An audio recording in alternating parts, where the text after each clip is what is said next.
So archetypes are internal structures that organize psychic experience. So if we think of making cookies with a cookie cutter, their cookie cutter provides a general outline, a form to the cookie, and then we decorate the cookie how we want it.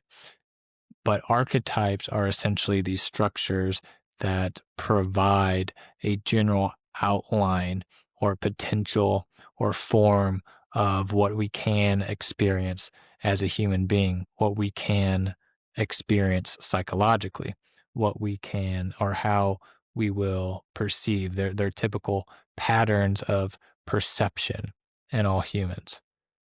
So they are the centers also of psychic energy, and Jung called them psychic organs. Jung also stated that they are patterns of instinctual behavior.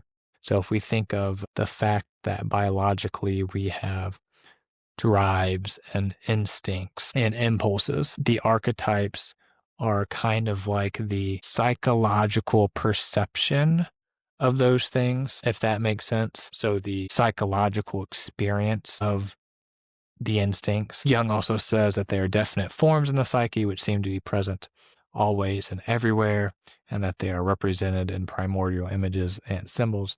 So Jung got his idea of the collective unconscious by studying mythology and religion and literature and seeing all these different motifs and symbols and figures and images that seem to pop up across different cultures around the world, that Jung's conclusion was, well, this must be coming from a shared source in the psyche. And then Jung also further developed his idea through his own personal experiences, which I'll get into that a little bit later. Here's another quote by Jung. I understand the unconscious rather as an impersonal psyche, common to all men, even though it expresses itself through a personal consciousness. When anyone breathes, his breathing is not a phenomenon to be interpreted personally. The mythological images belong to the structure of the unconscious and are an impersonal possession. In fact, the great majority of men are far more possessed by them than possessing them. So if we think about someone experiencing psychosis, there are a lot of archetypal themes and images that appear during psychosis.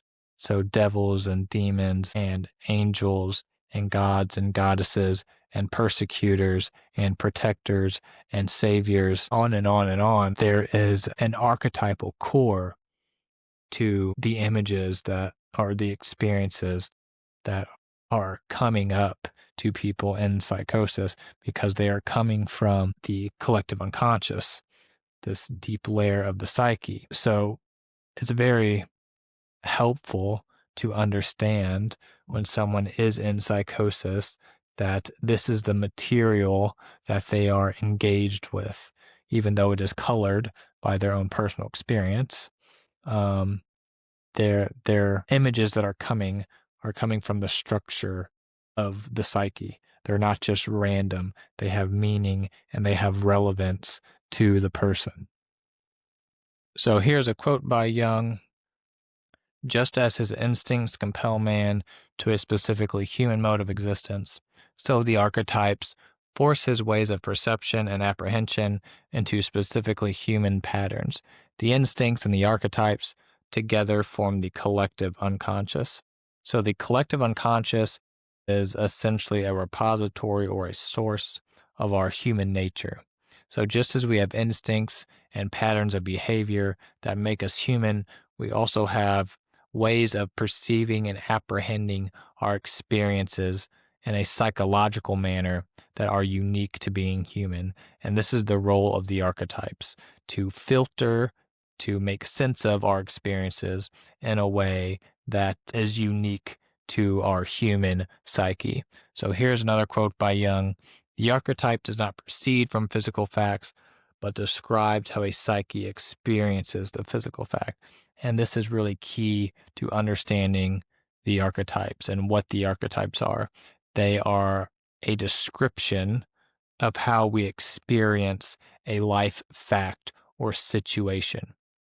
So they are the psychological experience of a life fact. So Jung also said that the universal nature of mythological motifs and fantasy images must correspond to certain collective and not personal structural elements of the human psyche in general, and like the morphological elements of the human body are inherited. So again, this is him saying that the motifs and images that spring up in mythologies are inherited, that they speak to us and they come to us in these myths because they have a relevance to the structure of our psyche. They represent something that is internal to us, some sort of psychological reality or experience. And this is why they are universal and we are drawn to them. Something else that's important to know about the nature of archetypes is that they're fluid. So they do not have a concrete form in the psyche that they exist in. They are better understood as systems of energy, psychic energy, that have a potential existence. So the archetypes are what allow for the potential existence of an experience or relationship to something. So you can never fully know an archetype in its entirety because it only has a potential existence. And whenever it takes a form, all the other potential existence are not a part of that. So here's a quote by Jung. Clear-cut distinctions and strict formulations are quite impossible in this field, seeing that a kind of fluid interpretation belong to the very nature of all archetypes. They can only be roughly circumscribed at best. Their living meaning comes out more from their presentation as a whole than from a single formulation. Every attempt to focus them more sharply is immediately punished by the intangible core of meaning losing its numinosity. No archetype can be reduced to a simple formula. It is a vessel which we can never empty and never fill. It has a potential existence only, and when it takes shape and matter, it is no longer what it was. It persists throughout the ages and requires interpreting ever anew. The archetypes are the imperishable elements of the unconscious, but they change their shape continually.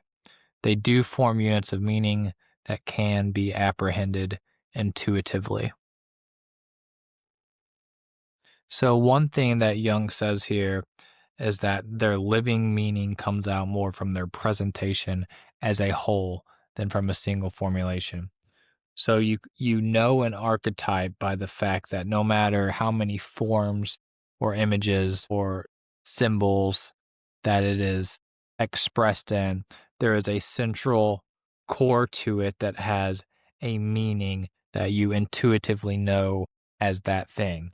So for instance, let's take the mother archetype. So the archetype of the mother exists as a potential. The archetype is all of the potential experiences or realities that a mother can have and all of the potential relationships with a mother that we can have. So a mother can take the form of an innumerable amount of different characteristics and relationships, but whenever the mother appears or is in a specific form or image or relationship, it only embodies certain characteristics. So all of the other potentialities are not present. So that is why that is an example of how the archetype is fluid. But no matter what form or figure a mother appears in, it has that central core where you intuitively relate to it or know it as a mother type or figure.